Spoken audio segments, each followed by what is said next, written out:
Já tá? Tá. Oi. Oi, oi, oi. Vou entrar por aqui. Boa noite. E aí, galera? Tudo bem com vocês?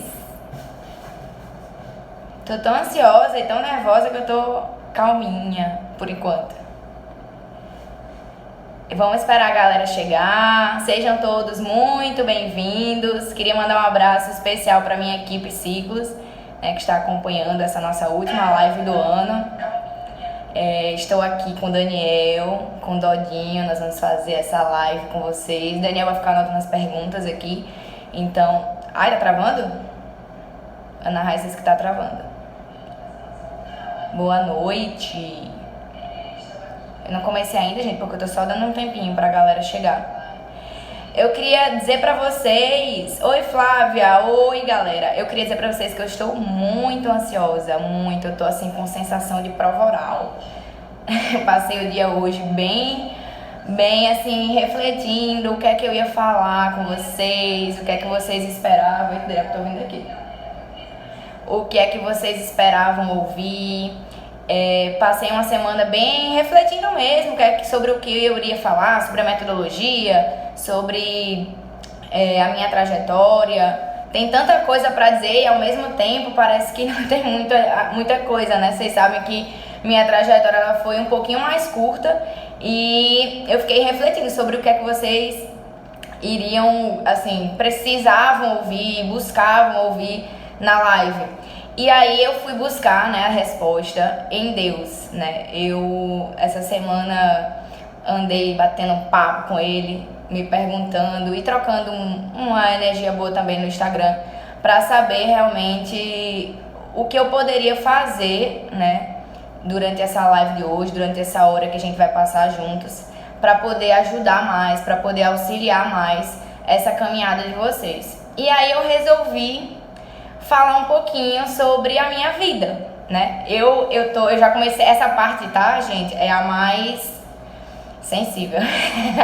Então eu já ensaiei algumas vezes essa parte sem chorar do começo, né? Eu acho que eles nem estão por aqui.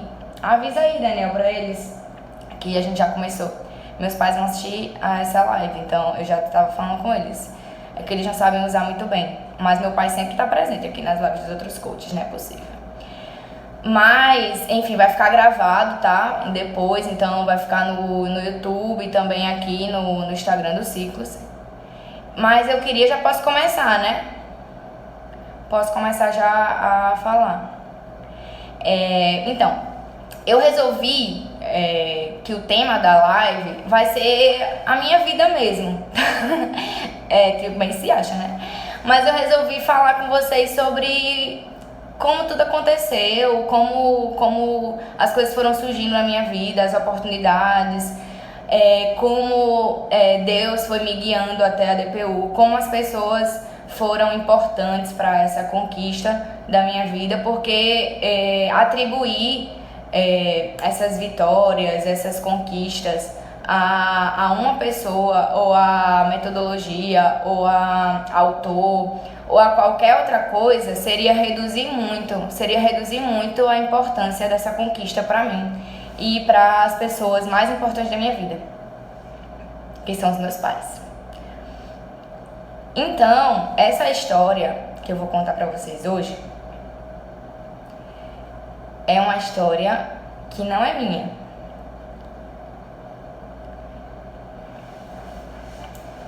Se eu parar... É uma história dos meus pais, Jean e Evelina. E eu sou o produto dessa história. Na verdade, vocês estão vendo hoje a consequência da história de duas pessoas. Tô respirando, Led. De duas pessoas que nunca deixaram de acreditar na vida e nas oportunidades. Então eu vou começar contando a história dos meus pais, tá? Sorine! Eu choro na dos coaches, imagina a minha. Então é o seguinte, meus pais, a nossa família sempre foi uma família muito humilde, tá? Então, Daniel já tá chorando mesmo. Agora eu vou falar sério, agora eu me contive aqui. A minha família sempre foi muito humilde, né? Meus pais, eu sou a filha mais velha, tenho uma irmã, né? Débora, beijos. E meus pais, eles não tiveram a oportunidade de estudar. Eles estudaram até, acho que a 4ª série, e 5º ano hoje, né? E eles não tiveram a oportunidade de estudar, de fazer uma graduação. E eles sempre tiveram esse sonho de estudar, eles mesmos, principalmente minha mãe. Minha mãe sempre quis, até hoje, né? Eu acho que não é tarde. Sempre quis ter uma graduação, ter alguma espécie de título, ter alguma coisa em relação aos estudos. E eles não conseguiram, porque eles tiveram que começar a trabalhar muito cedo. Então, meus pais, tanto meu pai quanto minha mãe, começaram a trabalhar no comércio desde cedo, para ajudar nas famílias, nas 2 famílias. Na minha mãe com a família dela e meu pai com a família dele. E desde cedo eu cresci numa casa que, embora fosse muito humilde, não tinha muita coisa de riqueza, nem... Enfim, a gente não passou fome, não é nada disso. Mas a gente sempre viveu ali no limite. Então não podia ter muitos gastos, assim. Sempre foi uma casa, uma família que vivia muito de economia, de contenção de gastos. Os meus pais, quando eu era pequena, eles compraram uma cigarreira. A cigarreira é tipo uma banca de revista, só que eles vendiam bolsa, cinto, carteira, não vendiam revista.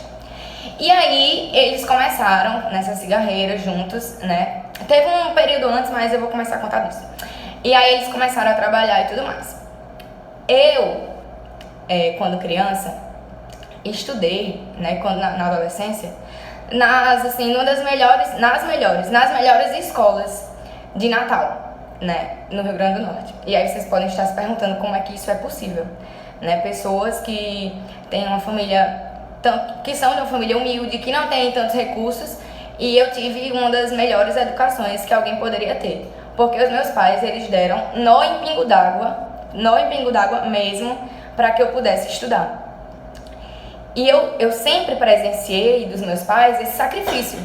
Então, eu era uma pessoa que sempre via que estudar numa escola boa era um privilégio. E eu tô contando isso pra vocês porque isso é muito forte na minha vida.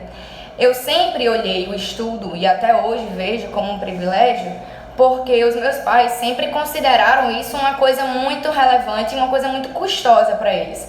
Eu via que eles abriam mão de várias coisas, né? Até pequenas coisas como lazer em casal, sair para comer alguma coisa diferente. Eles se privavam disso para que eu pudesse estudar numa escola melhor. Além disso, meu pai, para quem conhece, é muito palhaço, né? E ele ia na escola, e quando eu primeiro estudei no Maristela, em Natal, e eu tinha uma melhor amiga que chamava Ana Luísa, e ela foi para o Salesiano, que o Salesiano na época era uma escola onde estudavam os melhores alunos. Tem outras escolas também, mas o Salesiano era uma delas. E o meu sonho, eu fiz até a 4ª série no Maristela, o meu sonho era ir pro Salesiano. Ir pro Salesiano era tipo assim, vencer na vida, meu Deus, eu vou pro Salesiano e tudo mais. E aí, apesar que o Neves também é meu colégio de coração, né? Como todo mundo sabe. Mas eu fiz uma seleção lá no Salesiano e eu passei, né, nessa seleção.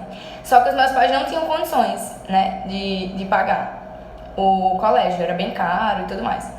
E aí meu pai, né, e minha mãe também, eles foram, né, pro Salesiano pra pedir uma bolsa pra mim, na verdade meia bolsa. E inventaram um monte de coisa que eu sabia fazer, que eu sabia cantar na missa, que eu sabia que eu era boa de esporte, que eu jogava isso, que eu jogava aquilo, que eu era isso, tudo mais, enfim, inventaram um monte de coisa.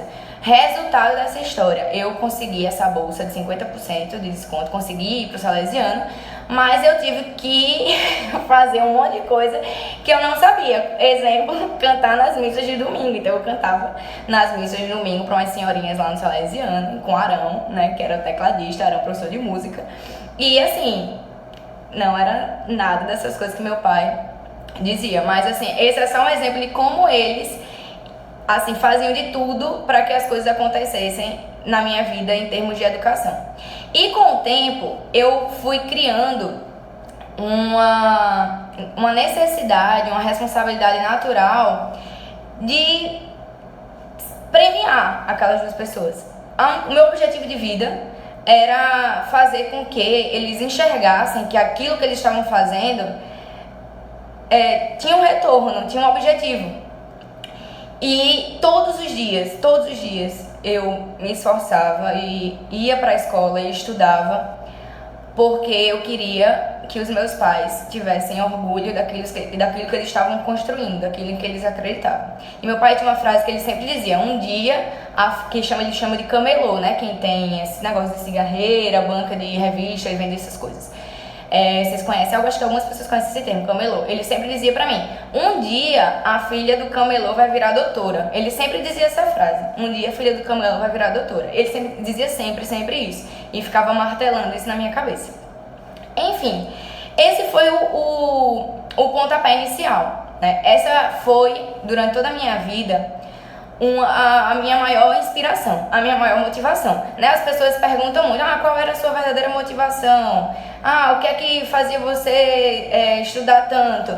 Essa, sem dúvida, era a minha maior motivação de todas. Era fazer com que os meus pais eles tivessem orgulho daquilo que eles construíram. Então, na época da escola, eu era aquela galera meio nerd, assim, na época da escola, né?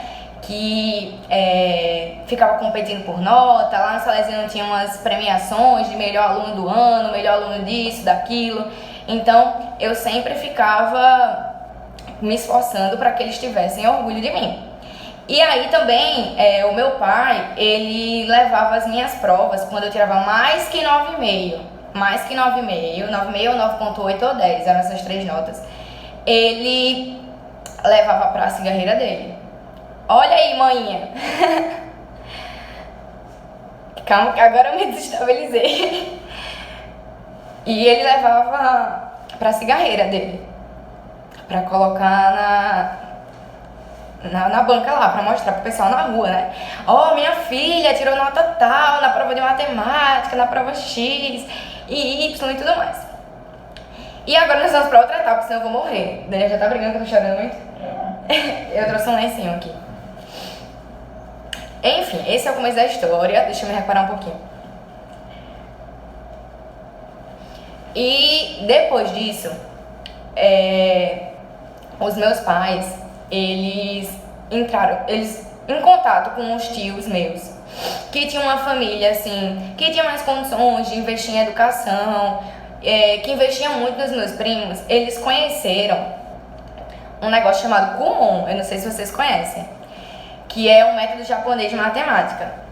E aí meu tio, né, que era o pai dessas crianças, que investia muito, eu disse para os meus pais: vocês precisam matricular as meninas nesse negócio de Kumon, porque é muito bom, e os meus primos faziam e tudo mais. E meus pais, eles não tinham a menor noção dessas coisas, porque eles não tiveram essa oportunidade, eles não tinham muito essa visão. E mesmo assim, gente, isso que é incrível, mesmo assim, eles fizeram de tudo, eles escreveram a gente um negócio que é uma coisa extra. O Kumon é algo extra, é algo que não faz parte da escola, não era obrigação deles. E eles me matricularam no Kumon, e a minha irmã também. Por que eu tô falando do Kumon? Porque Kumon é ciclos, né?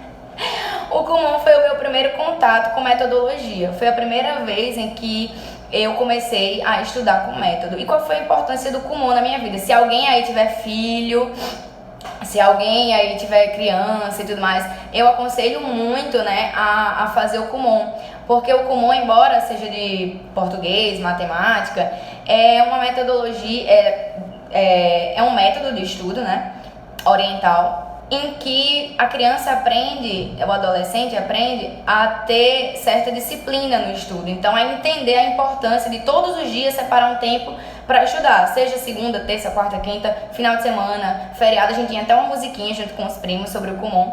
E, enfim, o Kumon, em termos de hoje, eu não uso praticamente matemática, o português eu fiz só um pouquinho, mas ele me ensinou a ter responsabilidade, a ter essa noção de que eu precisava repetir, exatamente, a repetição até a perfeição, exatamente, tem muito a ver com ciclos. Eu já faço toda a relação hoje em dia do Kumon com os links mentais dos ciclos, com a questão da automatização do pensamento, todas as coisas que depois eu fui aprender, mas enfim, teve isso também. E enfim, resumindo, onde é que eu tô, Daniel? Daniel é meu roteirista aqui, que eu me perco, tá, nas coisas. Sim, nas férias também eu trabalhava, né? Manhã tá aí de prova. Na cigarreira com os meus pais em dezembro, né? Vendendo cartão de Natal, era 4 por R$1, 4 por R$1. Ficava lendo os cartões de Natal para as senhorinhas, então esse fim de ano era bem marcante. Como minha mãe falou aí, era um trabalho muito puxado, né? Dezembro era o mês assim de esgotamento e eu agradeço muito, queria aproveitar que agora eu tô mais recuperada.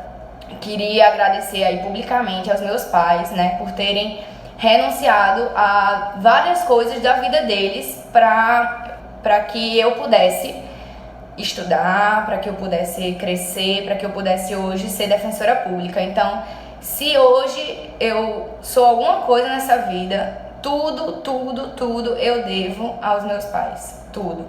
Então, eu não vou cansar de dizer isso nunca, que vocês são os verdadeiros responsáveis. E no dia da minha colação de grau, meu pai disse isso pra mim, né? Apesar de não ter esse título de doutorado, né, na graduação, muito menos na aprovação para concurso público, embora convencionalmente se chame de doutor, doutora, quando ele sempre dizia que um dia a filha do Camilo vai virar doutora, ele se referia a ter uma graduação. E quando a gente entrou juntos, né, na colação de grau, ele disse isso pra mim, né? Eu sabia que um dia a filha do Camilo ia virar doutora. Então, pra eles foi uma vitória muito grande. Eu tenho certeza que, já vou contar, que na posse da DPU isso foi 1000 vezes mais forte. Acho que nem eles esperavam, nem eles imaginavam que eles iam chegar tão longe, né? Como chegaram. Foram bem audaciosos, bem ousados. O que mais? Falei... Sim... E aí, como foi que surgiu essa... Eu vou falar, além da questão de aprovação em concurso, da minha atividade de coach, né? Como foi que surgiu essa vocação? Gente, quando eu estava na escola, eu comecei a dar aula de matemática, cobrando R$1. R$1 a hora, né? Para os meus... No começo era de graça, só que depois eu vi que estava me tomando muito tempo, também precisava de um dinheirinho. Isso eu tava lá com meus, 14 anos, 13 anos. Eu comecei a cobrar R$1 a hora para dar aula de matemática para o pessoal que ficava de recuperação e tudo mais. Foi aí que despertou em mim essa vontade de ensinar, de ajudar, de achar saída, de motivar as pessoas. Eu às vezes, quando eu ensinava, né, eu acompanhava, por exemplo, se eu precisava tirar 7,5 para passar, a pessoa nem acreditava e eu era ali, não, vai dar certo, vai acontecer. Sempre fui aquela que estava sempre incentivando, sempre acreditando. Enfim, começou a surgir aí essa sementinha de querer ser uma incentivadora de pessoas, de dizer, né, que vai dar certo, que vai acontecer, mostrar um caminho mais fácil. O que mais? Que eu tô perdida. Que surgiu aí, né? Vamos lá, o quê? Sim, surgiu nisso. Eu vou falar agora começar a falar, começou a crescer, né? Isso eu era criança e adolescente, agora começando a ficar mais adulta.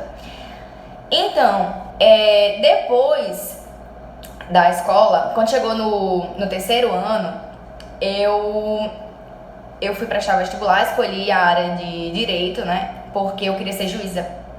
Então eu dizia pra todo mundo, eu quero ser juíza, então pra ser juíza tem que fazer Direito.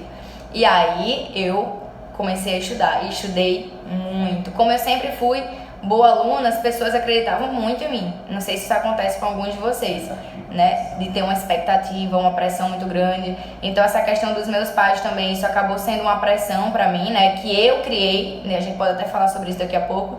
Eu criei essa pressão de que eu precisava corresponder às expectativas, de que todo mundo acreditava em mim. Eu dei entrevista pro jornal, a escola me escolheu para dar uma entrevista pro jornal, né? Para falar sobre a preparação para o vestibular, porque eu era aluna que eles cotavam ali como uma das pessoas mais certas de aprovação. E aí, no vestibular, eu reprovei, né? E vocês sabem, né? Vocês que já passaram por essa fase, como isso marca, como isso é algo assustador, né? Naquela nossa pouca idade, nossa vida se resume a passar ou não no vestibular. E aquilo me marcou demais. Quando eu não passei no vestibular, o meu mundo praticamente caiu. Parece que tudo aquilo que eu acreditava sobre mim, todos os planos que eu tinha pra minha vida, tudo aquilo que eu achava que um dia eu ia ser, tudo aquilo que eu achava que eu ia conquistar, esbarrou ali. Parece que uma barreira intransponível foi montada, né, na minha vida e que eu jamais iria passar por aquele obstáculo. Eu passei na UERN, exatamente. Não passei na UFRN, mas passei na UERN, exatamente. Eu comecei, inclusive, a estudar lá. E aí, o que aconteceu? Eu tinha duas opções, né? Eu ia trabalhar na cigarreira para poder pagar uma faculdade, ou então eu iria tentar, né, estudando mais um ano para entrar na Federal, na UFRN, que era o meu grande sonho, né? Fazer direito lá na UFRN. E comecei a estudar na UERN, fiz grandes amigos lá também, é uma universidade muito boa também. Mas eu tinha aquela paixão de querer ir para a UFRN, né? Era algo assim que eu tinha estudado durante toda a vida, mirando naquilo, então eu não queria desistir. E foi aí então que eu conheci João Maria, né? Na verdade já conheci de nome, mas João Maria é um professor, o pessoal de Natal conhece, é um professor de história, né? Do lógico, né? Eu tô falando muito né? Professor do lógico, e eu fui falar com ele. E eu cheguei no dia seguinte à reprovação. E eu cheguei chorando, João Maria, não sei o quê, porque eu estudei tanto, tal. E ele disse pra mim assim: Fernanda, a aprovação não se resume a conhecimento. A aprovação é momento. Então, assim, o que eu aprendi, né, com o João Maria, não foi só essa vez, a gente conversava muito, né? Foi ele que não me fez desistir, né? Eu trabalhei no lógico, fazendo inscrição, matrícula de aluno, montando calendário de estudo, né? E tive desconto com eles durante todo o ano, porque eles acreditaram em mim. Exatamente, não foi nem desconto, a minha mãe tá dizendo que foi bolsa completa.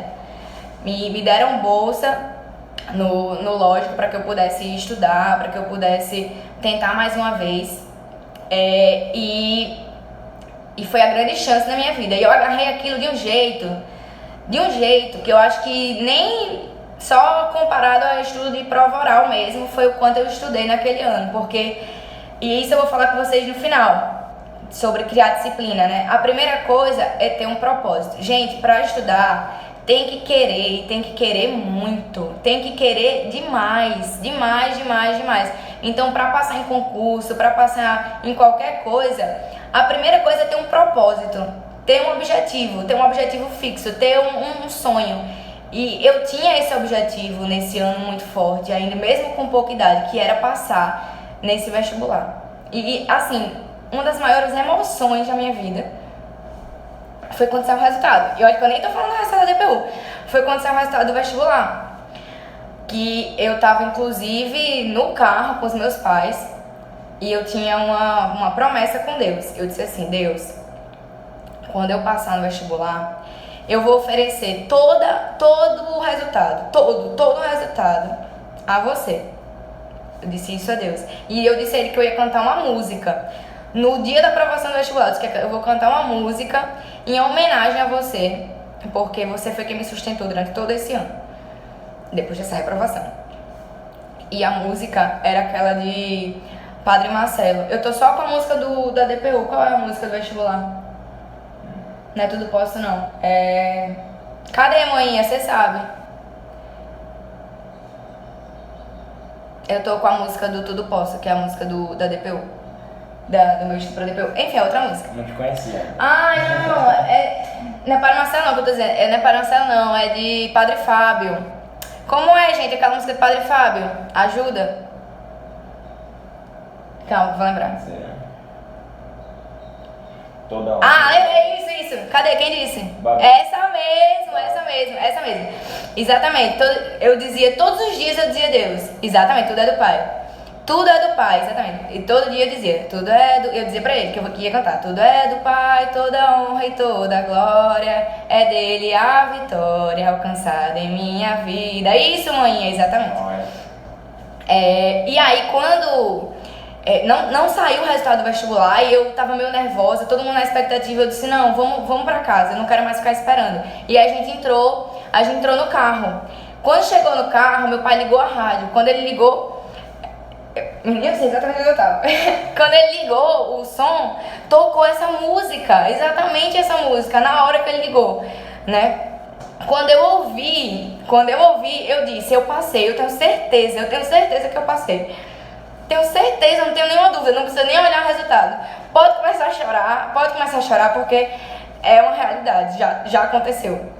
E aí, Em seguida, meu pai recebeu ligação, né, que eu tinha passado, e aí foi só choro, só abraço, só felicidade. E mais uma vez, essa reprovação, gente, foi tão importante, mas tão importante pra minha vida, porque eu entrei na UFRN com uma sede de, meu Deus do céu, eu tenho que fazer valer, porque foi tão difícil, isso custou tanto, é um privilégio tão grande. Quantas pessoas não gostariam de estar aqui no meu lugar? E eu tenho que aproveitar do início até o final, de cada minuto dessa experiência. E para completar, eu fui colocada, né, por Deus mais uma vez, numa turma que não poderia ser igual àquilo, não tem como. Simplesmente juntaram todos os gênios da galáxia. Vocês lembram da live de Gabi, que ela falou sobre uma turma? Que a turma era muito isso. É a minha turma do coração. A gente chama até ela de Nova 2000, porque em 2000 teve uma outra turma aí muito boa também, com pessoas espetaculares. Mas eu ouso até dizer que a minha turma, ela é até melhor. Desculpa aí, galera, mas eu tenho que puxar o saco, porque essa turma, gente, era tão boa, tão boa. As pessoas eram tão esforçadas, são muito esforçadas, disciplinadas, tão incríveis, que eu olhava para aquelas pessoas e pensava, né? E aí isso mexe muito com aquela questão de admiração. A admiração para servir de inspiração ou a admiração para você ficar lá embaixo, para você se colocar para baixo. E na minha turma, a maioria tinha passado de primeira no vestibular. Então eu olhava pra eles e pensava, poxa, eu acho que eles são até melhores que eu, então eu tenho que estudar mais, e mais, e mais, eu tenho que acompanhar esse ritmo, eu tenho que estudar muito, porque eu preciso estar no mesmo nível que eles. Passei um tempo na faculdade, né, até no início, pro meio, né, mais tranquila, Daniel vai me ajudando no roteiro, mais tranquilo de estudar de véspera, de não ter aquele ritmo de estudo, como todo mundo, né, Ninguém passa a faculdade do início, do primeiro período até o final, estudando muito. Mas aí, né, durante a faculdade, eu conheci uma pessoa, né, muito especial, que foi Daniel. E aí ele vem, a gente usa a hashtag, né, hashtag a cereja do bolo. Pronto, a cereja do bolo dessa história foi a chegada de Daniel na minha vida. Então eu conheci Daniel, não vou contar a história de amor, tá, galera? Eu esqueci a pessoa na live, mas nem tanto, né? Daqui a pouco tem 10 pessoas só assistindo. Mas enfim, eu conheci Daniel na época da faculdade, a gente começou a namorar. E ele morava em Brasília, enfim, ele é, né, uma pessoa idosa. Ele era bem mais velho que eu. Eu ia mandar um beijo pra você agora, mas não vou mandar mais. Não, mas enfim, ele era um pouquinho mais velho que eu, já tinha uma experiência boa. Já tinha passado no concurso do Ministério das Relações Exteriores. As mulheres estão loucas, conta a história de amor, de paixão, né? Aquela coisa. Então, a gente começou a namorar à distância. Daniel foi pra Brasília, né? Assumiu o cargo dele no Ministério das Relações Exteriores. E eu fiquei em Natal. Então a gente namorou um ano à distância, né? Naquela velha ponte aérea. E depois que Daniel voltou, ele começou a estudar para concurso.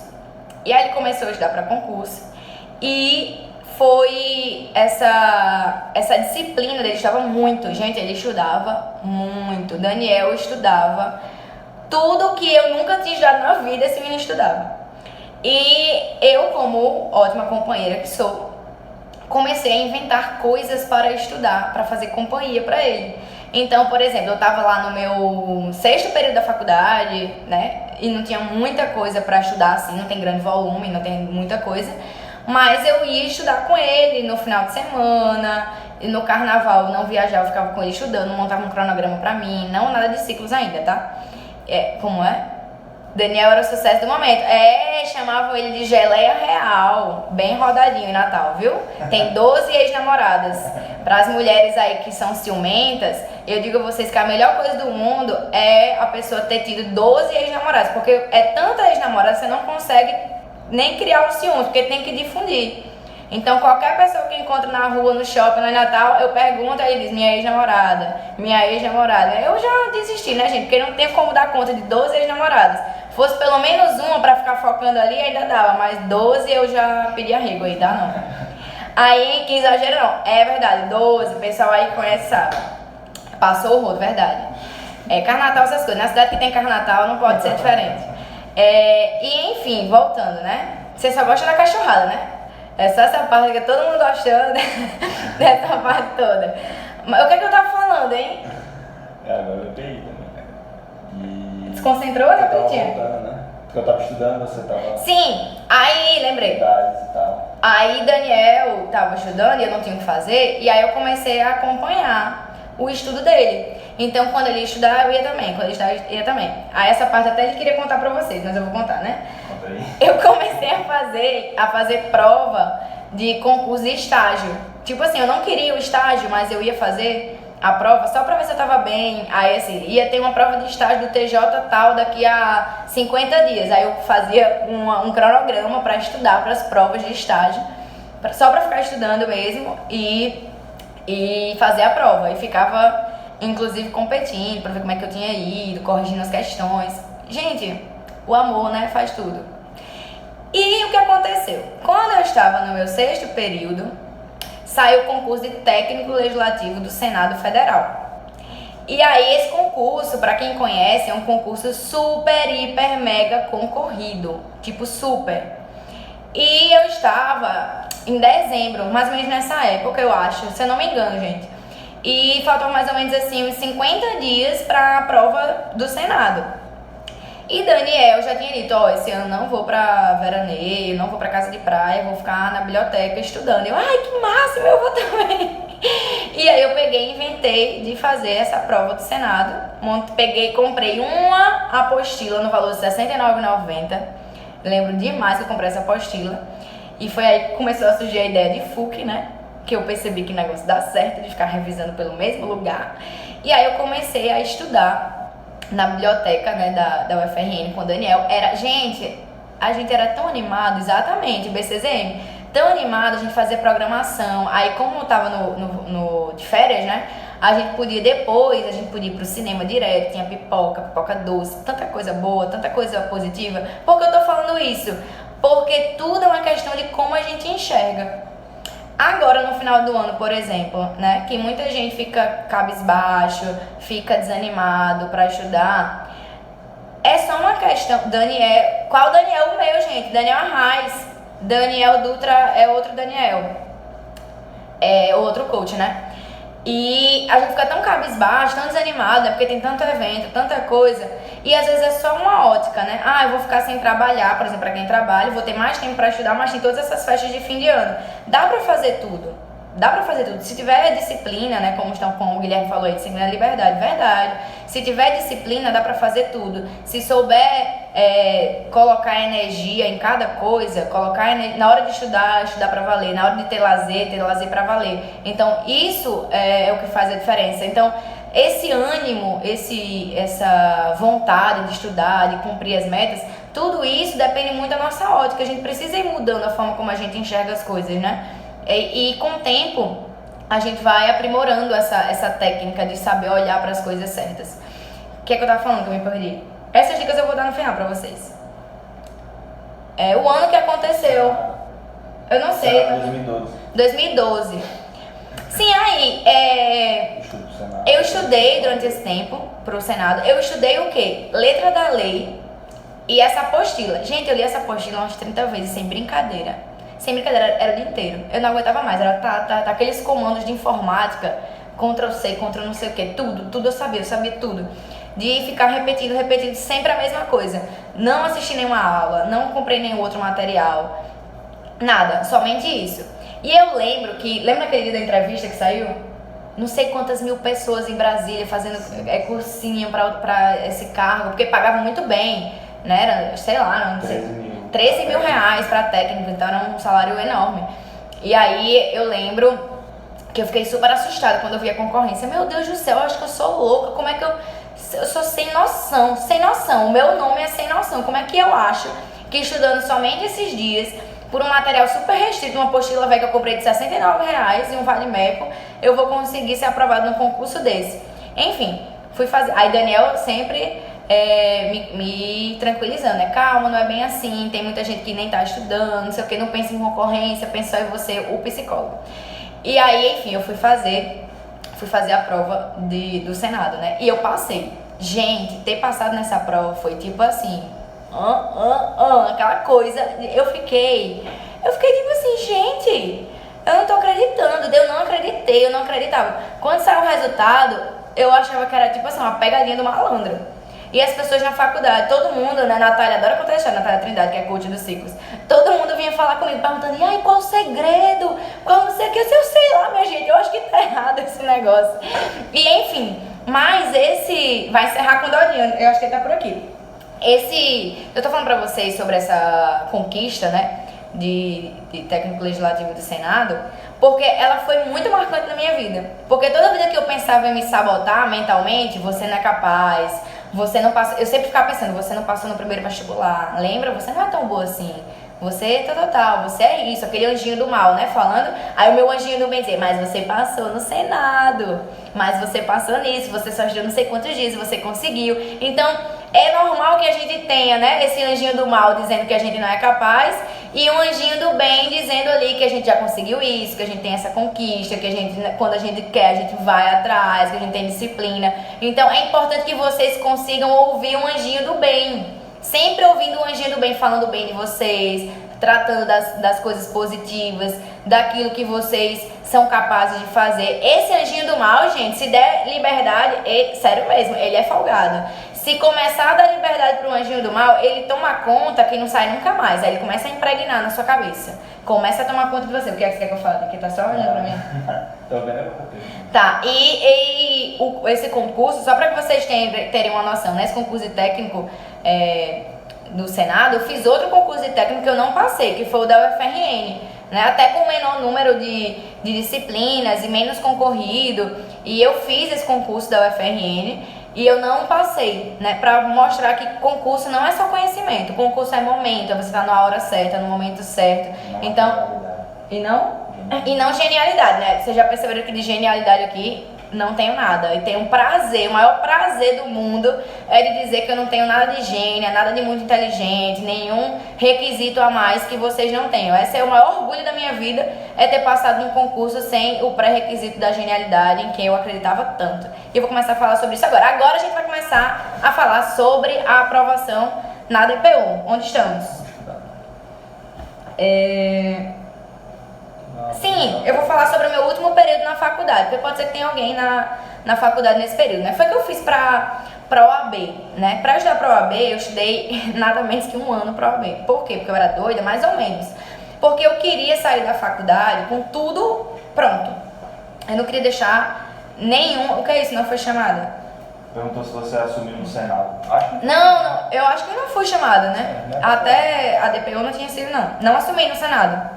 Não assumi. O que é que eu tô falando? Sim, aí eu comecei a estudar pra OAB. E aí na OAB, eu passei 1 ano estudando pra OAB. 1 ano. Ó, você que tá no 9º período, que vocês estão falando aí. Quem foi? Ferti-Hall, né? Falou que tá no 9º período. No meu último ano eu fiz no 9º, na verdade eu estudei no 8º e no 9º período pra OAB.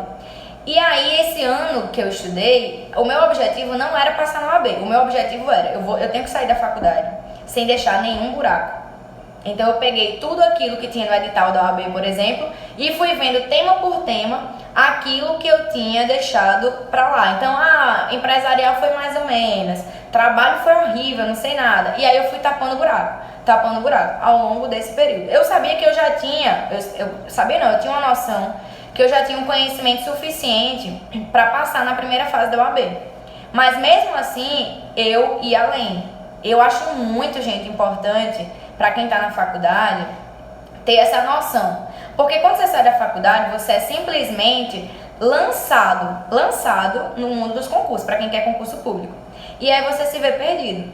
Começa a sair prova, começa a sair edital, você simplesmente não tem tempo de fazer uma preparação muito boa, às vezes, né, para quem quer atropelar etapas.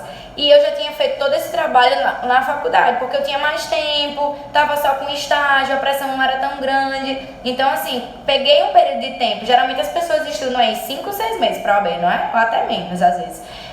Vou pegar um período maior, vou me dedicar a fazer tudo com calma, ler bastante, pra poder criar uma base sólida. E aí, enfim, depois disso, né, que eu colei grau, passei na OAB.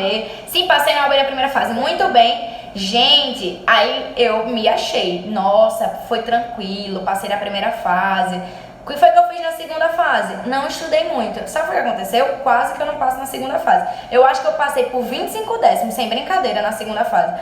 Porque eu relaxei.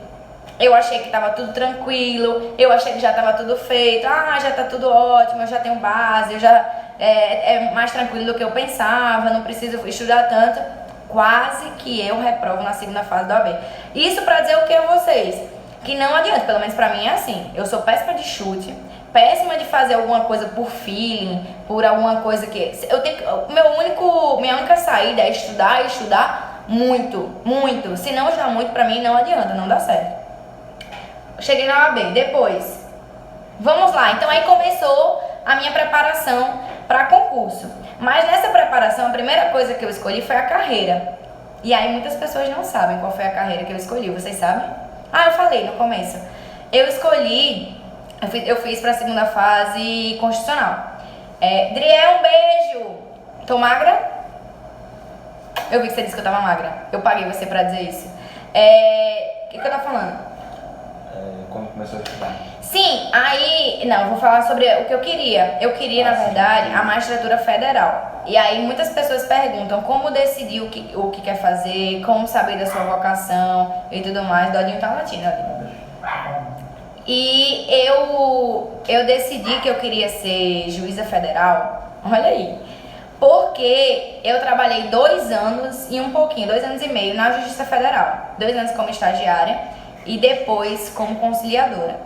E, gente, eu era simplesmente encantada, apaixonada pela Justiça Federal de Rio Grande do Norte. Inclusive, espero logo estar aí, né, atuando como defensora pela DPU.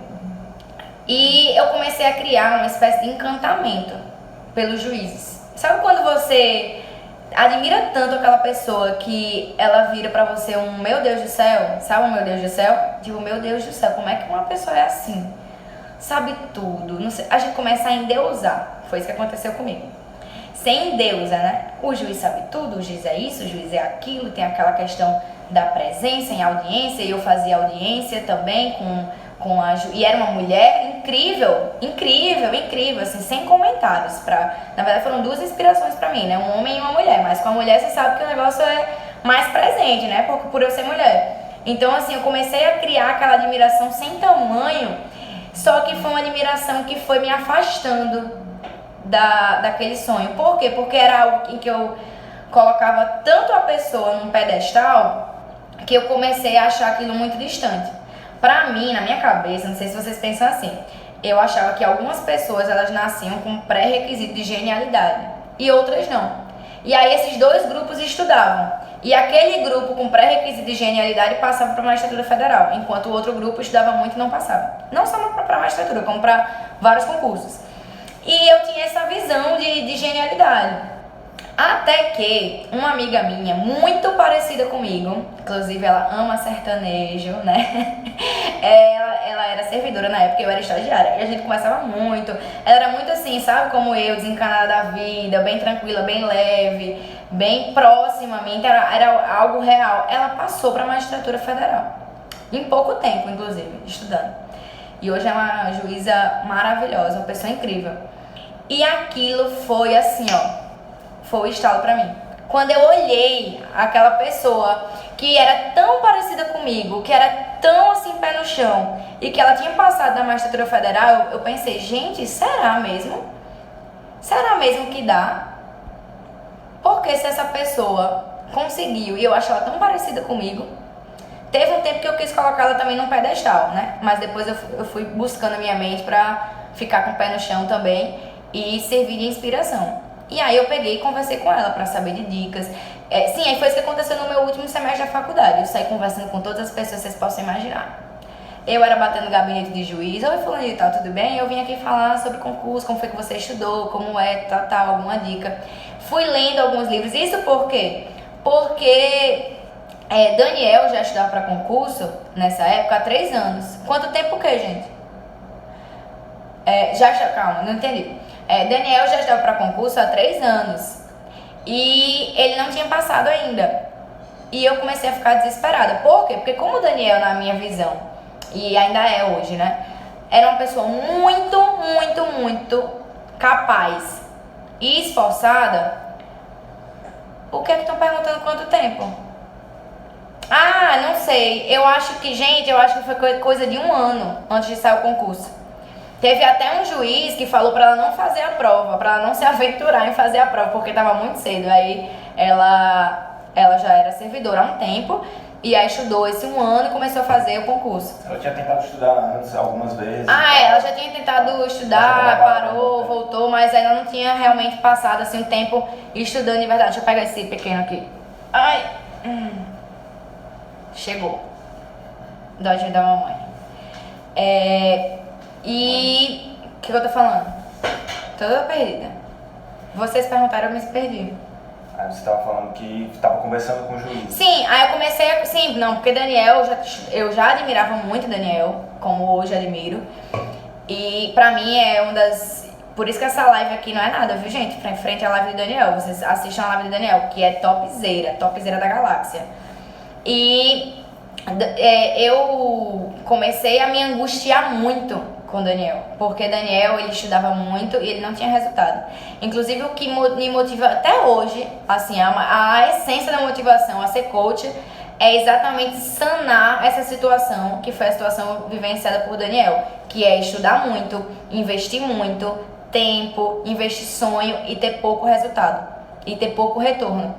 E aí, isso me motivou a buscar outras saídas. Eu sempre fui muito prática, estudou, passou. Quando eu me deparei com um caso de uma pessoa que estudava muito, se esforçava muito e não passava, eu disse, alguma coisa está errada nesse cálculo aqui.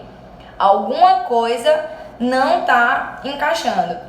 E aí eu comecei a fazer o quê? Comecei a pesquisar formas de estudar. Comecei a ler livro, comecei a conversar com pessoas, comecei a ler dica, comecei a ler vídeo, assistir vídeo, fiquei com coceira por causa de Dória. Chega. Tchau, galera! Dá um beijinho pra galera. Tchau! Tchau, pessoal! Depois ele vai. Sim, e aí eu comecei e cometi a loucura de criar uma forma própria de estudar. Criei um jeito de estudar. Peguei, isso aqui é bom, isso aqui é bom, isso aqui é legal. Vamos ver no que dá. E montei um cronograma pra mim. Uma forma de estudar, que é exatamente a base, a essência do tradicional dos ciclos. Daniel não queria ouvir falar nisso. Ele achava que eu tava doida, né? Porque não sei o quê, porque tem que fazer isso, porque tem que fazer aquilo. E aí eu fui na minha. Muitos amigos também questionavam a forma como eu estudava, porque era diferente. Vocês hoje que fazem os ciclos, vocês estão mais acostumados. Mas na época não tinha essa cultura de ciclos, não tinha essa cultura de estudar desse jeito. Então, assim, era muito diferente. E eu via pessoas que já estavam estudando há tempo questionando isso. Tem certeza que assim é bom? Tem certeza? E uma das coisas, né, que eu aprendi é que você precisa confiar no que você escolheu. Jéssica inclusive me emprestou um livro. Um dos livros que eu li foi Jéssica que me emprestou. Inclusive ela tinha utilizado a metodologia e tinha dado certo. E aí eu comecei a louca, né, gente? A louca. Comecei a cumprir um método que eu tinha recriado, reinventado a partir de outros, a partir de ideias, a partir de conversas que eu tive com pessoas, e comecei a estudar por essa metodologia, acreditando firme e forte que ela iria dar certo. E eu digo isso sobre acreditar porque a forma de estudar, gente, é uma escolha. Seja pelos ciclos, seja por outra metodologia, seja a forma, mas a gente escolhe. E quando a gente escolhe o nosso projeto, é importante que a gente acredite bastante, acredite muito naquilo que a gente faz. Muito. Porque se a gente não acreditar no que a gente está fazendo, começar a estudar desconfiando do que a gente faz, será que esse livro é bom? Será que essa metodologia é boa? Será que usar o que concursos é bom? Será que fazer prova agora é bom? Será que esse conteúdo é completo? Será que a FUC é isso? Será que a FUC é aquilo?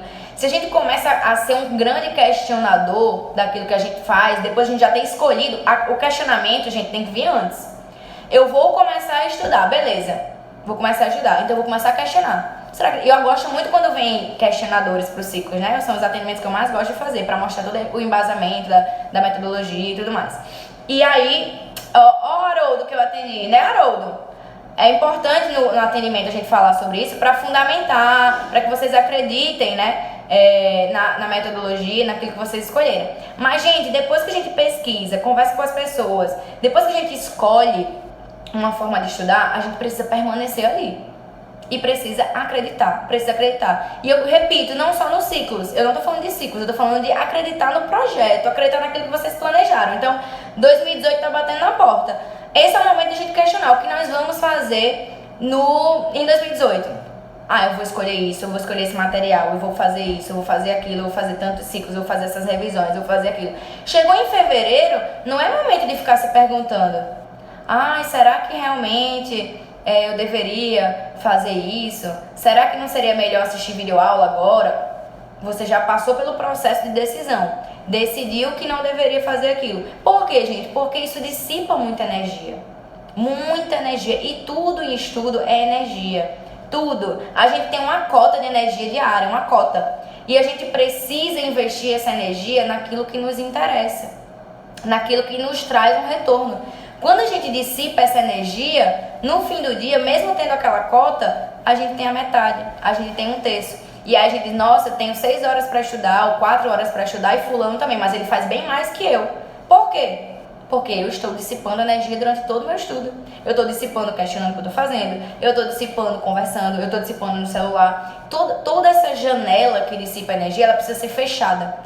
Os questionamentos, os acessos a celular, acesso a descanso que não é o descanso ativo, que é o descanso que cansa, é o descanso que faz você voltar para o seu estudo mais cansado do que quando você saiu. Então, assim, é importante a gente tomar todas as decisões antes de começar. E depois que começar, fechou. Eu não quero saber como fulano estuda, eu não quero saber como o ciclano faz, eu vou fazer o meu e seguir até o fim. Isso é muito importante. E eu fiz isso. E olha que eu tinha Daniel do meu lado, que era uma grande referência pra mim. E mesmo com essa grande referência, eu não queria saber o que Daniel estava fazendo. Eu simplesmente fazia o meu. Eu vou fazer o meu. Eu vou fazer o meu.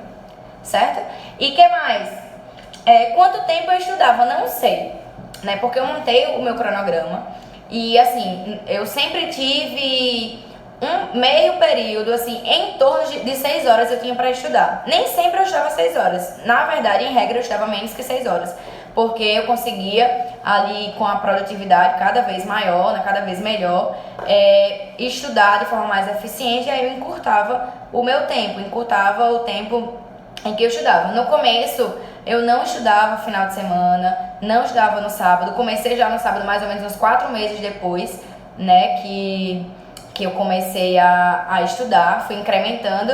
Pra quem quiser incrementar, por que eu tô falando isso? Porque é importante a gente começar aos poucos, né? Tem gente que quer começar a estudar e quer estudar de domingo a domingo no início. Por isso que não é legal a gente começar pelas turmas, né? Porque as turmas dos ciclos, elas puxam mais por ser de pós-edital. Então é outro nível, é outra forma.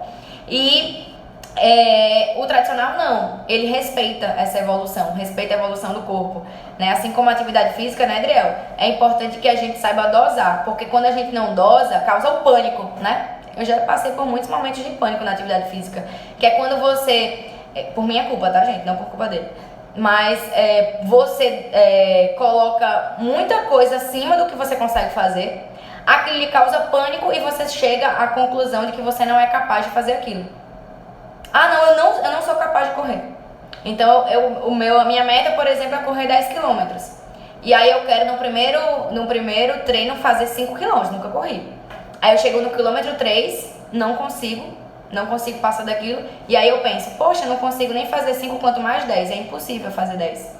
E aí eu começo a rotular a minha incapacidade. Gente, esse rótulo de incapacidade é uma coisa tão forte, é uma coisa tão marcante, tão prejudicial pra gente. E a gente é que se lança nisso. A gente se lança em coisas que são absurdamente impossíveis da gente cumprir, a gente se nivela de forma errada, a gente se joga em projetos que não são adequados, e aí o que acontece? A gente acaba se frustrando e acaba rotulando que a gente não é capaz de fazer aquilo ali. O que mais? Eu trabalhei durante um tempo só no escritório de advocacia. Quando eu saí do estado, quando eu terminei as aulas, eu acho, que era o que ocupava o meu tempo, eu substituí pelo trabalho. Mas o meu trabalho era de 5 horas. tá? Então eu continuei com aquele tempo de 6 horas, mais ou menos, disponíveis para estudar, que nem sempre eu utilizava. Sim, como foi que eu comecei a estudar no final de semana? E aí essa dica para vocês também, que não tem o hábito de estudar em algum período, seja no final de semana, seja agora no fim de ano, nas férias, melhor coisa é você ir para um local onde todas as pessoas estão estudando durante aquele período. Então, por exemplo, feriado, sábado. Ao invés de você ficar pensando, todo mundo tá no momento de lazer enquanto eu estou estudando, você precisa mudar o todo mundo. Mudar. Como é que a gente muda todo mundo? Inserindo a nossa presença no novo universo. Então a gente entra no universo novo. Que universo é esse? Sala de estudos, por exemplo, biblioteca, por exemplo. Porque você chega naquela sala de estudos, chega naquela biblioteca e você acha que todo o universo é aquilo ali. Então quando eu chegava no sábado, por exemplo, na salinha de estudos, eu chegava às 7 da manhã, gente, tinha 3 lugares só. Então tava tudo ocupado. E aí eu dizia o quê? Gente, isso é normal. Normal. As pessoas estão aqui, ninguém está reclamando, ninguém está morrendo. Isso é normal, isso é comum. É comum como algumas pessoas trabalham no final de semana, algumas pessoas são mães no final de semana, algumas pessoas fazem atividade física no final de semana. Assim como isso tudo é normal, também é normal que algumas pessoas estudem no final de semana. Não tem nenhum bicho de 7 cabeças em relação a isso. Tudo isso, gente, é mudança de visão. Porque quando a gente se propõe, por exemplo, a estudar no final de semana. Vou começar já no final de semana. E a gente fica o tempo todo, poxa, está no final de semana. Aí pega o Instagram, aí tá todo mundo na praia, todo mundo se divertindo, todo mundo fazendo isso, aquilo. E eu aqui nessa vida sacrificante, fazendo isso, estudando no fim de semana. Aí começa a reclamar, Tudo isso é o quê? Dissipar energia. Vem, Dolly, chega. Ele tá pulando aqui. Tá, não, é só deixar. E tudo isso dissipa energia. E aí acaba que você saiu ali, você se dispôs a estudar no sábado, mas aquilo não foi produtivo, porque simplesmente você foi com aquela visão de que aquilo era um sacrifício. E por ser um sacrifício, isso acabou sendo ruim. Não coloca ele lá fora, por favor, velho. Me dá ele aqui no colo. Rapidinho, que Dolly tá reclamando. Não, deixa eu não consigo ficar aqui. Calma, vem aqui. Pronto. Exatamente, assim como a Emanuela tá falando, o estudo também no final de semana é hábito. Na verdade, não só o estudo no final de semana, mas tudo, né? Eu gosto muito de falar das 3 etapas: sacrifício, hábito e dormência. E é muito importante que a gente insista, porque a fase do sacrifício, ela tem o seu fim. Mas o grande problema é que quando a gente tá na fase do sacrifício, a gente interrompe a fase do sacrifício e para de estudar. Então eu venho ali estudando há 2 meses, 3 meses, 4 meses, os 6 ali, a barreira dos 6 meses é muito... Tem aquele negócio do casamento, né, dos 7 anos, tem gente que diz, né, que a barreira dos 7 anos de casamento, eita, vai encerrar. Não, falta. Então, da mesma forma que dizem, né, que no casamento tem a barreira dos 7 anos, também no estudo para concurso tem... Oi, painho! Tem a barreira dos 6 meses. Então... essa barreira precisa ser vencida e é um período realmente conturbado, que a gente fica ali meio querendo parar, mas saibam, quando a gente para, a gente volta, vou salvar. A estaca 0, gente, 0 em termos de sacrifício. Então a gente nunca chega no hábito, nunca chega na fase do hábito, porque a gente sempre tá ali no sacrifício, estudando e parando, estudando e parando, estudando e parando. Beleza? O que mais? Estudei sempre pelo computador, tá? Vocês já estão cansados, né, de saber disso, dessa questão do material digital, que é muito mais vantajoso e tudo mais. Eu fui convencida por Daniel, né? Na verdade, foi meio que uma chantagem. Ele me obrigou a estudar pelo computador, porque ele tinha feito tudo em caderno e tinha perdido tudo, porque ficou tudo desatualizado, rabiscado demais, ruim demais e tudo mais. Atividade física, tópico maravilhoso. Então, atividade física eu fiz sempre. Só parei a atividade física nos 10 dias antes da minha prova oral. Fazia lá com Vivi, um beijo Vivi, lá na Aerodin, né? Todo dia de manhã. E, gente, sabe como é que eu fazia? De manhã, simplesmente, eu malhava 6h30 da manhã. 6h30, 7h30 e 8 horas começava a minha aula. Então eu tinha 30 minutos para tomar banho, tomar café da manhã e chegar na aula para começar a assistir. Então assim, eu fazia de tudo para não perder. Por quê? Porque sempre foi uma questão de sanidade mental para mim. E isso assim, eu não abro mão de jeito nenhum. Mesma coisa atividade física, é hábito, é hábito. Eu também cheguei a odiar e hoje eu sou apaixonada, porque tudo que a gente pensa é transitório, né? Beijo que vai acabar aqui. Coisa que eu gosto, então. Opa. Oi.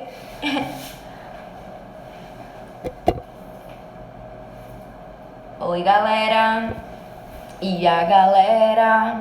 Oh. Eu sei que eu já tô aparecendo, tá?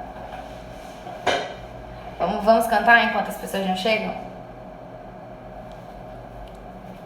Oi, Rê! Começar a falar da DPU agora, hein? Galera que tá aí na portinha da oral. Resultado dessa semana. Quando eu desisti da Magis, um dia desse. Gente, vai ficar tensa agora a história, viu? É um negócio meio tenso que vai acontecer. Não percam. Melhor do que a novela. Tô esperando a galera chegar. Vocês estão gostando? Comprovação jurídica da DPU. É isso que vai ficar tenso agora.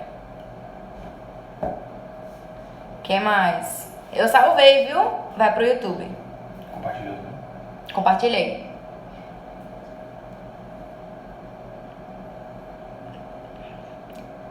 Eu posso voltar já, né? Já então. Posso. Pronto. Que mais? Minha irmã não sei se tá aqui. Prática jurídica, hein, Bruna? Então, gente, voltando a falar. Oi, Flávia! Voltando a falar sobre o meu estudo em si. Então, eu estudava, gente, de segunda a sexta, religiosamente. Comecei a estudar aos sábados, um tempo depois. E aí eu estudava de segunda a sexta. Sábado, gente, era o melhor dia. Por isso que eu sou assim empolgadona, porque eu amava. Porque no sábado a gente ia pra salinha de estudos. Podia tomar o cappuccino lá de uma chocolateria que tinha. E o chocolate também. E o chocolate, eu ia falar. E o chocolate, eu engordei só 12 quilos já pra concurso. Besteira, fazendo atividade física, viu? Porque eu tenho esse metabolismo show. Não vou reclamar com Deus, que ele é muito bonzinho pra mim, mas podia ter aliviado a barra aí. E no sábado eu estava até às 17 horas, que era o horário. Sim, é importante isso, rotina. Rotina é muito legal, gente. Então, ter essa rotina, até o pôr do sol era a minha rotina. Quando dava 17 horas, a gente saía, ia pro estacionamento da salinha de estudos e ficava vendo o pôr do sol. Com o sentimento de a melhor coisa que tem, dever cumprido. De lá, a gente ia diretamente pro Natal Shopping para assistir filme. E se entupir de pipoca, porque sim, né? Tem que ter a recompensa do dia. E tudo isso fazia parte da nossa rotina. Eu estudava na salinha de estudos da LFG, aí em Natal, que então, perguntando. Não, gente, é normal, tá? Engordar, indo pra concurso, só a Natália Trindade que emagrece e ela tá sendo estudada. Sim, em relação ao meu celular, eu tinha muita dificuldade. Vocês percebem que eu sou uma pessoa um pouco agitada, né? Então eu sou muito agitada, minha mente é muito agitada, eu sempre tive muito problema de concentração. Inclusive as coisas que eu mais procurei ler no início, antes de começar a estudar, foi sobre a questão de concentração. Então eu tinha algumas técnicas para melhorar a concentração. A gente fala sobre elas no atendimento, bloquinho de notas e tudo mais, fechamento de gavetas. E além disso, o que eu tô falando, ó, tá vendo? Já pensei outra coisa, já pensei adiante. Sim, e além disso, a questão do celular me prejudicava demais. Sim, gente, aí em Natal tem uma salinha do Motiva, viu? Super legal, super bacana. Quem tá perguntando sobre salinhas. E o Café Cuide também. É aonde? O do café? De Lude? Esqueci. Depois eu falo das salinhas lá no meu Instagram. Vou postar as que eu conheço, são 3. Sim, meu celular, eu não conseguia simplesmente, não sei se vocês passam por isso, não conseguia controlar. Eu deixava simplesmente lá na mesa e o tempo todo eu tava pegando o celular, o tempo todo eu tava consultando o celular. E aí o que aconteceu? Eu simplesmente criei um sistema de entregar o meu celular à minha irmã, o que pode parecer uma coisa ridícula, mas simplesmente todos os dias eu deixava o meu celular com ela e eu só podia pegar novamente depois que eu cumpria tudo. Então, gente, não precisa ser radical. Não precisa ser radical a esse ponto. Mas vocês precisam vigiar e enxergar até que ponto vocês precisam tomar algumas atitudes. tá? Se tem uma coisa que eu acho que é muito extremamente, vou repetir, extremamente prejudicial ao estudo é a utilização do celular. Principalmente a utilização do celular intra-estudo. O que é intra-estudo? Eu tenho 5 horas para estudar. Mais vale você passar 1 hora no celular antes de começar a estudar do que passar 15 minutos antes. Então, inclusive a gente trata disso no atendimento de algumas pesquisas que apontam isso, sobre os malefícios desse descanso inativo que é realizado durante desse intervalo intra-estudo com a utilização do celular, beleza? Ter um amigo, eu coloquei esse tópico aqui. Gente, é importante, essa vida de estudo para concurso, ela tem uma tendência a ser muito solitária. Ela exige muito da gente. Ela exige muita renúncia, exige muita capacidade de dizer não. E a gente acaba se afastando das pessoas, se afastando do mundo. É impossível que isso não aconteça. E é até bom que isso aconteça. Um pouco de isolamento durante a época que você está estudando, isolamento durante o período. Eu estou aqui estudando no período da tarde, e durante o período da tarde eu vou ficar isolada do mundo. Eu não quero comunicação com família durante esse período, não quero comunicação com outras pessoas, com namorado, com namorada, com noivo, não quero. Esse período é meu. É importante ter um pouco de egoísmo. Essa não é a palavra mais adequada, mas é importante que a gente olhe mais pra gente. Eu chamo isso de viver na bolha. E na nossa bolha, é uma bolha que ela precisa ter um controle de entrada. Acompanha a loucura. Então, quando a gente estuda para concurso, a gente precisa ficar dentro da bolha. E a gente precisa controlar a entrada e saída de coisas dessa bolha. E quem manda nessa entrada e saída somos nós. Só entra na minha bolha, só entra nesse meu isolamento aquilo que eu permito. Aquilo que eu digo sim. As pessoas que me fazem bem. As pessoas que me fazem descansar, me fazem me sentir renovada. É uma fase, exatamente, Sofia, é uma fase de muito autoconhecimento. É uma fase que, exatamente, tem tudo a ver com a saúde mental. É uma fase em que a gente tá ao mesmo tempo sozinho, mas muito bem acompanhado. Muito bem acompanhado. Por quem? Por a gente mesmo. E vocês, né, até os coaches que estão assistindo, vocês que passam por isso também diariamente, a gente se surpreende como a gente consegue fazer companhia pra gente mesmo, né? A gente se conhece, passa a se conhecer tanto, a se gostar tanto, a ser tanta companhia pra gente mesmo. E é de um engrandecimento tão grande isso, é de um engrandecimento tão importante a gente se conhecer, a gente saber ficar sozinho, a gente saber se isolar na hora certa. E isso traz muitos benefícios. Mas assim como saber se isolar, é preciso também saber ser sociável. É importante também ter equilíbrio. É importante a gente saber o momento em que a gente vai sair da bolha. Então, esse momento de saída da bolha é um momento, às vezes, um pouco estranho, porque a gente se isola muito dentro da bolha e quando a gente se depara com o mundo lá fora, ele parece muito melhor do que a nossa bolha. Acontece isso. Depois de um tempo, a nossa bolha fica melhor que o mundo lá fora e a gente não quer mais sair da bolha. E aí aqui também acaba sendo um problema. O importante é esse equilíbrio. Então, gente, o que é que eu tem coach dizendo que tem saudade da bolha.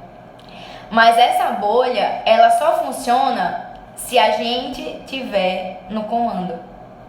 Se a gente disser o que entra e o que sai. Por quê? Porque tem muitos relacionamentos de amizade, de namoro, com a família, que são muito destrutivos. Então, aquele único momento do lazer do final de semana, eu tô com alguém que só briga, que só grita, que só me estressa, que só me joga de volta pra bolha, um lixo. Quando a gente sai da nossa bolha, ou a gente permite que alguém entre da nossa bolha, esse alguém, ele precisa edificar a nossa vida. Ele precisa trazer algo a mais.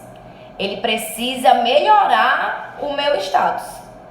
Se eu saio da bolha de um jeito, eu tenho que voltar melhor. Porque, poxa, eu podia ter ficado comigo mesma. Vocês estão entendendo o que eu tô dizendo? Eu tô na minha bolha, eu tô ótima porque eu tô comigo. Só tem aquilo que eu escolhi, o meu material, o meu universo, aquilo que eu escolhi pra mim, aquilo que é minha bolha, e dou espaço a você que tá entrando na minha bolha, você precisa se adequar a essa bolha. Você precisa ter um nível de excelência dentro dessa bolha. E ao mesmo tempo, quando eu saio dessa bolha para encontrar você, é porque eu tô deixando algo muito valioso de lado.